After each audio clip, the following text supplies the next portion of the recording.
Now, the world's biggest spirits company says a simple UK supply chain means that Brexit won't have a material impact on the company. Diageo, which makes Johnnie Walker, Smirnoff, Gordon's and Guinness, said sales and profits were up strongly during the second half of last year, thanks to growing demand in India and China. Well, operating profits jumped by 11%, and the company is going to buy back some £660 million worth of shares and raise the dividend by 5%. I spoke a little earlier to its chief executive, Ivan Menezes. Diageo as a company can handle Brexit. We can take it in our stride. You will see in our financial disclosures today, we've said we don't anticipate a material impact on the company. And it's for the following reasons. We make, Ian, we sell 7 bottles of Johnnie Walker every second around the world.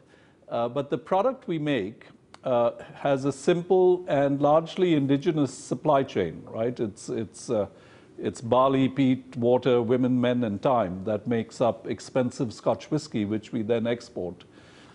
So our business is manageable. Having said all of that, we strongly encourage getting to a sensible deal quickly. We've been for that for a long time and really would encourage politicians to eliminate the no-deal scenario and get to a sensible deal.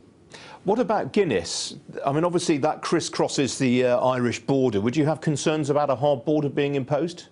We would. I mean, we strongly want an open border in Ireland. We have Guinness and Baileys that are produced north and south, and we have about 13,000 truck crossings a year.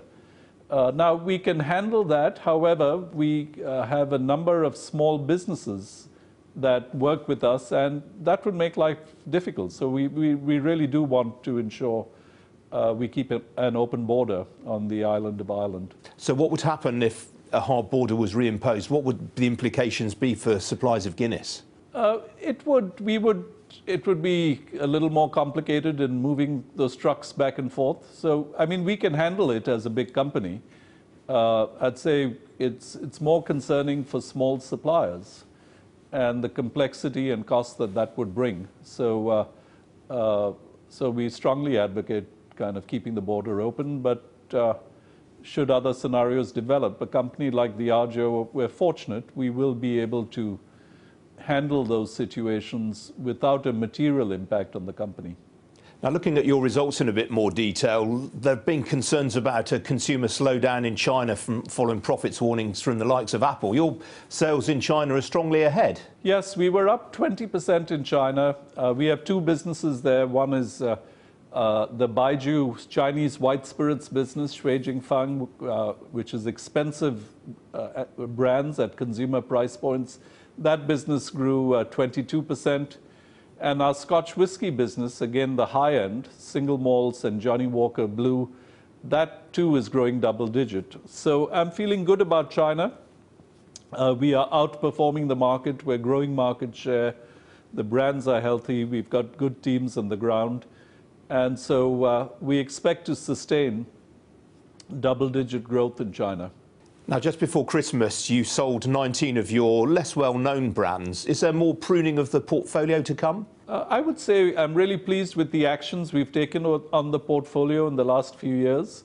We exited the wine business. We sold our non-core beer business. We exited a hotel business in Scotland.